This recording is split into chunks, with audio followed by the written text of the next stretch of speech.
Welcome back, China World Report viewers. It's once again a distinct pleasure to welcome Mr. Lawrence Pih for another interview. And Mr. Pih, it's a pleasure to have you back as always, and welcome. And look forward to you sharing your wisdom with us. Lawrence Pih was born in Shanghai in 1942. He moved to Brazil with his family in 1952, where he made a name for himself in the business world, leading the Moinho Pacifico Group, one of the largest wheat processors in Latin America.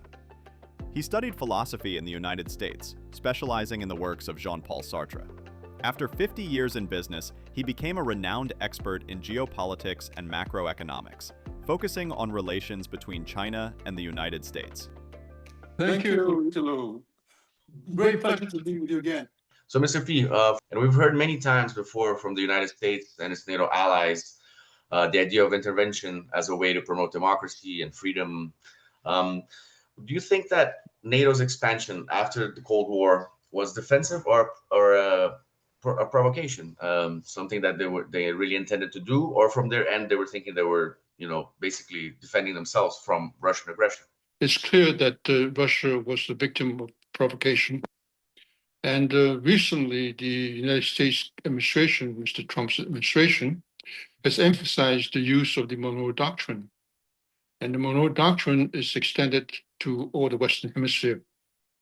So you have this struggle and competition and contest between very great powers, basically the United States of America, China, and Russia. So this is an ongoing policy of the United States of America. The U.S. has operated dozens of regime change operations, and even removing leaders like Lumumba and Salvador Allende of Chile. It's U.S. policy, so we should not be surprised. What is happening today is that you have powers that can appear powers to U.S. So it's not as easy to implement these operations that as used to do before. And as you see the contest between the United States and China, particularly the commercial and technological spheres or domains, you can see that there's ongoing conflict.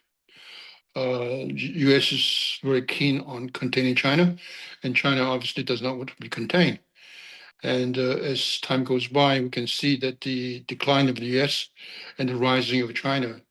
So it's all a geopolitical and a power struggle that the United States wants to maintain its hegemony status, whether it's financial, economic, military, or geopolitical influence. So I guess keeping that train of thought, so do you think that this debate that we constantly hear about democracy versus autocracy, is that something that's oversimplifying what's going on, or does that really explain why all this is happening, and not only in Ukraine but perhaps in others, other conflicts that we see around the world? Yeah, you're absolutely right. This is across the board. It's not only an issue between Russia and US or China and US.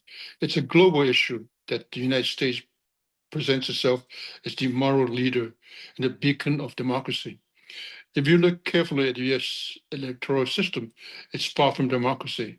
What the US is essentially is a plutocracy. And with the leadership that we see now, I think it's definitely below par. And the moral beacon that the US and the Americans believe is obviously a fiction. They have perpetrated wars, regime change, and all sorts of terrible things. And if you look at the operations, covert operations of Central Intelligence Agency, just go to the books that refer to the black sites and the salt pits and the outsourcing of very, very unsavory attitudes and policies such as outsourcing torture and that sort of thing. So when the U.S. wants to play the card of the moral leader of the world, it's a little hard to swallow. And there is no such thing as moral when it comes to the security of a country and its self-interest. Most countries want to remain sovereign and not suffer bullying from other countries. And the US, being the most powerful country for the past 50 years, obviously has a lot of influence, and its military is unparalleled until very recently. And this enables the US to project power, influence, and actually to dictate what the other countries should do. When we hear the Americans and the Europeans and Western countries in general, when they speak of rule of law, what they really mean is that it's their laws and they are the rulers. So it's this narrative has been debunked, and I am sure that the world opinion of the United States of America as a moral beacon has simply disappeared. So these ongoing efforts, Mr. P, that the United States has been taken, which includes sanctions and not only supporting the Ukrainian army at its own very personal cost, depleting its own weapon stockpiles. Do you think that these efforts are having their intended results, or are they accelerating a shift towards a more multipolar world order? Well, actually, the US support and also NATO as a whole uh, was insufficient to detain Russia's advance on Ukraine. And we are at the very, very last stages of the war. I would believe that in probably a month's time, Russia will completely defeat Ukraine. So, despite all the sanctions, the economic sanctions, which did not work, and ironically, Russia's economy has been growing in the past years even faster than NATO countries in the US.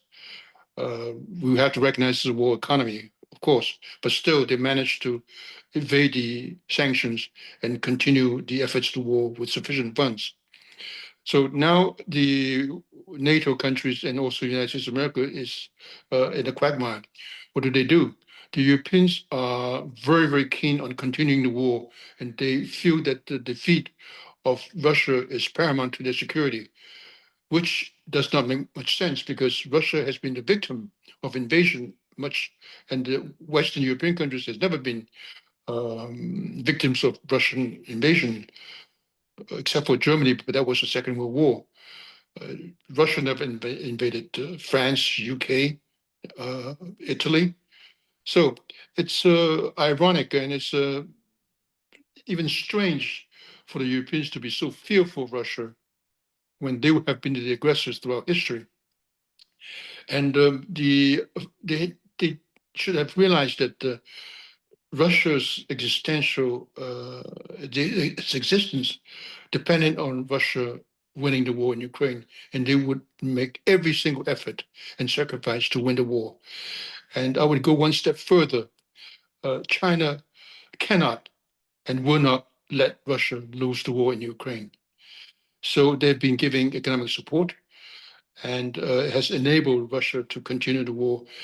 And this, ironically, also the fact that this Ukraine war has pushed Russia much closer to China and you fortifying a relationship which has been complicated in the past between Russia and China, but now they are bound by mutual interest and survival, I would say.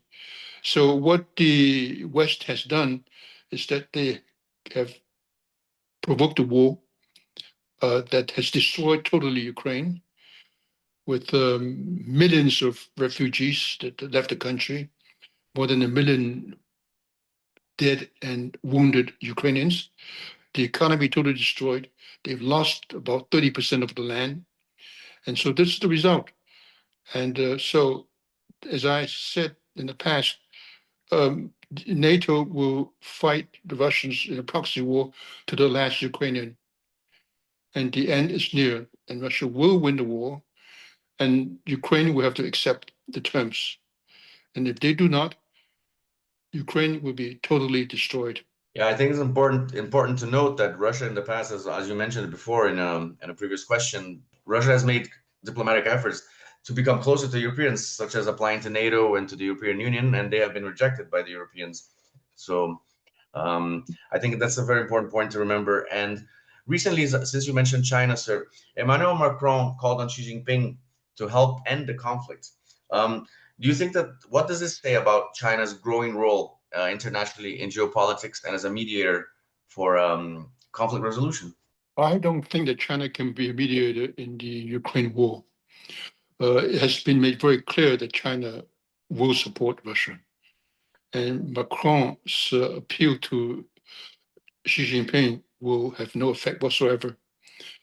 China is looking at this war as a war that the West has provoked, and the Chinese friendship with the Russians, the bond between them has reached a level that they will not give up and in support of Ukraine or the European strategy of defeating Russia. So China can never be a mediator in Ukraine. But Macron, well, obviously, he's playing the European Union playbook and the NATO playbook.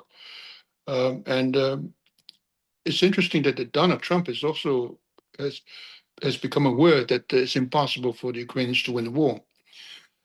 And they want to de-escalate in the sense that they want to remove some of their troops from Europe and focus on Latin America, their backyard, and also in Asia, because I'm sure that the war hawks in the China war hawks in Washington are deeply concerned over the rise of China, and I am convinced that the United States of America does not want to lose the influence in Asia. So how long do you think this war will last? Basically, how do you see this conflict ending? What terms will there be? Since you mentioned that maybe perhaps in a month this conflict will be over, which I think is a result that everyone wants to end the war. How do you see this ending? What kind of terms will there be? And how will things look after that? Yeah, well, militarily it will end. If there is an agreement, that's something else. The Ukraine actually should have accepted the negotiation in Istanbul shortly after the war. I think was in March of 2022, but they didn't. I remember that Boris Johnson flew to Kiev to convince Zelensky not to accept the terms. Actually, he didn't suggest that Ukraine does not accept the terms. He practically demanded. I'm sure he consulted Washington before that. So the chance of peace was simply eliminated after that. And Zelensky went on this wild policy of trying to confront Russia. And my comments previously, I mentioned the bond between Ukraine and Russia is something that goes back to the several centuries ago, and particularly in the 19th and 20th century, particularly during the First World War, and in 1922, the foundation of the Union of Soviet Socialist Russia. Ukraine was one of the founding members. So to believe that Russia would ever let Ukraine be a NATO proxy is naive, I believe. And the Russians have repeatedly stated clearly that this is a red line, because they said "niet is niet." So here we are, the West provoking another war, imperialist playbook, want to conquer and subjugate other people. And as I mentioned, the European policy and strategy is to carve up Russia so they would become natural resource self-sufficient. Yeah, it's another important point to remember how dependent Europe is on Russian energy, and it's kind of strange that that they're so insistent on defeating and perhaps carving up Russia. Um, on also on keeping on this topic, what major economic shifts do you see happening due to this conflict and the way it may end in terms of like global supply chains and power dynamics, economic power dynamics? Well, the Europeans are in dire straits. The economy is collapsing. In fact, the national security report that the Trump administration issued just a few days ago uh, effectively said that Europe is going through a civilizational erasure. Now, that's pretty strong words. Europe is definitely in decline. And I fear that the European Union is beginning to fracture with a monetary policy, common monetary policy, but no fiscal policy, and the dictatorship of Brussels. I believe that the new leaders to be elected will distance themselves from Brussels. In France, for example, you have a new leader, which is called Jordan Bardella. He is of the Le Pen party. And if Marine Le Pen cannot solve her legal problems to be a candidate, then Jordan Bardella will be the candidate. And he actually is a little more popular than Le Pen right now. So there's going to be a shift to the right. Same thing with Germany. The alternative für Deutschland is getting power. And in UK, Keir Starmer is a lame duck. So you have these European economies collapsing. It's a social welfare state that cannot provide to its population anymore. And Europeans are very, very angry that they are paying for the war instead of the social net that they've always enjoyed. And I believe that definitely Europe is on the decline, and even faster than the United States of America. And as to supply chain, it's important to have financial footprint, without doubt, but it's more important to have physical goods, because we human beings live and we depend on physical goods.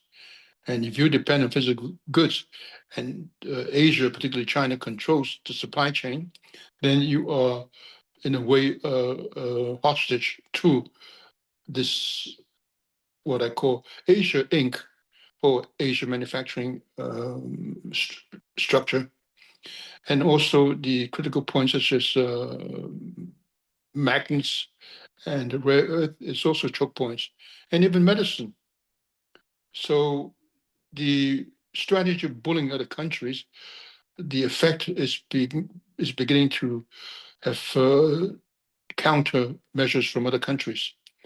And why is there a truce between US and China now? Because the US realizes that you bully China, they are going to react.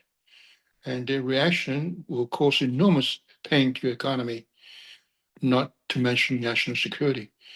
So the power balance is shifting, and shifting very fast. And in the next decade, we will see a major shift. And that may just trigger a military conflict, because a declining power is always more ready to move to the kinetic stage than a rising power. Yeah, I think that's a very important point you make. I think historically it's always been like that when empires are declining, they tend to be involved in more conflicts. And now speaking to China's role a little bit, since we established now that the relationship between Moscow and Beijing is stronger than ever, and it's almost mutually beneficial. Do you think that emerging powers like Brazil and India have a role to play now that they're also aligned with, I guess at least in terms of BRICS and economically, do these like smaller nations have any role to play in resolving this conflict, or are they going to be maybe sidelined or irrelevant diplomatically? I mean, No, I don't think they'll be sidelined. Just look at BRICS, more in BRICS. And the founding members are China, Russia, Brazil, and India, and then later South Africa. The latest move, the visit of Modi in Russia, this tells you everything. They have come to an agreement and continue selling oil to India. The Americans increased enormously the tariff against India, and they are supposed to be friends. So India has come to the conclusion that the US is not a friend of anybody. So India is again moving towards total independence, or aligned with nobody. And whether India likes it or not, uh, India's neighbor is China, and India has very, very tight relationship with Russia for decades. ever since the Second World War. All the Indian military equipment comes from Russia. And Russia has stood by India in many, many occasions. So it's naive to believe that anybody can rupture the friendship between India and Russia. And this is how I see the world rebalancing. I see BRIC making strides, and I see G7 becoming ever more irrelevant. Basically, the G7 is that you have a master, which is United States of America, and you have 6 vassals that don't have any foreign policy. Their foreign policy is dictated by Washington. So here we are. The G7 countries are all in decline, every one of them in decline. And ironically, is that Canada, which has been such a faithful ally of the United States of America, now risk of seeing Quebec and Alberta eventually being annexed. I mean, and I'm not joking. Wouldn't it be ironic if we see Quebec and Alberta become the 51st and 52nd state of the United States of America? And Carney, the Prime Minister of Canada, is hedging his bets now. He's opening up the Canadian trades with other countries. He does not want to be totally dependent on the US, although it's very difficult to have such huge borders and such enormous trade across the border, and also the trade agreement between US, Canada, and Mexico. So it's not easy, but definitely Canada is hedging its bets and will continue to do so. With all the sanctions and economic warfare, trade warfare, and the anti-immigration policies instituted in the United States of America, you begin to see that many very, very, very capable and leading engineers and scientists are not going to the United States of America, and those that are in the United States of America are leaving. Some of them to China, some of them to Europe, and they don't feel welcome in the United States of America. And foreign brain power has enabled the US to become what it is today. That would be a huge loss. So, make a long story short, the geopolitical power in the world is shifting and very, very fast. Yeah, indeed it is. I think again, except the staunchest U.S. supporters and warhawks in Washington's are the only ones that cannot see this happening. And so, my last question to you would be: if success in the Ukraine war, Russia winning, as you believe that it inevitably will, that would also bring us, I guess, as China being as one of its closest allies and economic supporters, how quickly do you see this total shift where China and its allies, I guess, the bloc that supporting China, both I guess in Ukraine and even with the Israel-Palestine conflict. When do you see this overtaking that China will actually, instead of being equivalent to the United States, become the leader globally of geopolitically, militarily, economically? I guess economically already is, but in this other aspects, how long do you? What is the time frame for this shift? I think that China does not want to lead the world. China just wants to have trade and diplomatic relationships with every country. And I think that China's playbook is actually prosperity, mutual interest. I don't see China in the past 40 years, interfering in any foreign policy. In fact, throughout China's history, China has never been a country that has emphasized in conquering or annexing territory. So I think that China does not want to be the world leader or the hegemonic power of the world. Um, the West misreads China. They interpret China's attitude and their policy with Western eyes. And Western eyes is imperial playbook: conquer, enslave, extract wealth to enrich themselves. And that's their playbook. It's been like this forever. So they don't understand that a country can actually say, no, we don't want to conquer anybody. We don't want to enslave anybody. And we want to do business. mutual benefit. As the African leaders frequently say, China goes to Africa, builds bridges, airports, hospitals, schools. US goes there and gives a lecture. No, you can give a lecture if you stand above the other countries in morality or in any aspect, but you don't. So who are you to give moral lectures to the country when you are the most egregious violator of all norms and behavior foreign regarding foreign countries?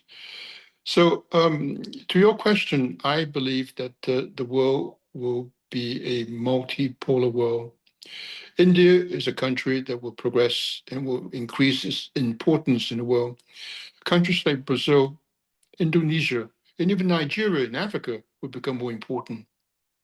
And so what we hope is that the West come to realize that the world has changed a lot in the past 40 years. And their strategy of the past century, 2 centuries, no longer works in the 21st century. So the sooner they come to realize and recognize the reality on the ground, the more chances we'll have peace. Do you think it's at all? I said that would be the last question, but I just would like to sneak one more quick one in there. Do you think that's possible that they will ever come to this conclusion and understand that there's a different way of seeing the world and a different way of behaving, and it doesn't have to be all about imperialism and all about self-preservation, and there can be a different path of mutual benefit. Do you think they'll ever come to this conclusion and act upon it? It's very difficult because the leadership there propagates the propaganda that they are the best, that they have the moral banner, that everybody else is bad, it's us against them, they are a threat to us, and we must defend ourselves. Well, this narrative has been propagated again and again with the Western propaganda. In fact, I would like to point an incident. You remember Joseph Goebbels, the propaganda minister in the Nazi regime. Well, he actually said that he admired US marketing and propaganda. Now, that's something. So, when you have a country that tries to sell to its population that they are the best, they're the most powerful, people begin to believe it. And if you hammer this narrative sufficiently, they feel that, no, even if there's a war, we will prevail. Our economy will prevail. We can impose sanctions on everybody, and they will simply abide by what we determine. This illusion is delusional.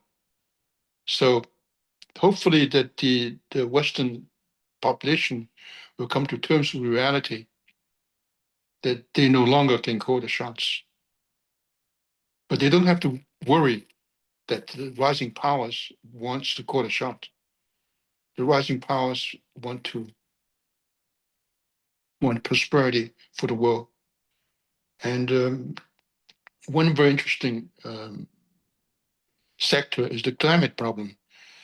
We all realize that climate is a very serious issue. And then we have the United States of America, which some believe is the greatest power in the world today, simply abandoning all efforts to contain or to somehow correct the course of the climate disaster that's ensuing. So what kind of leadership is that?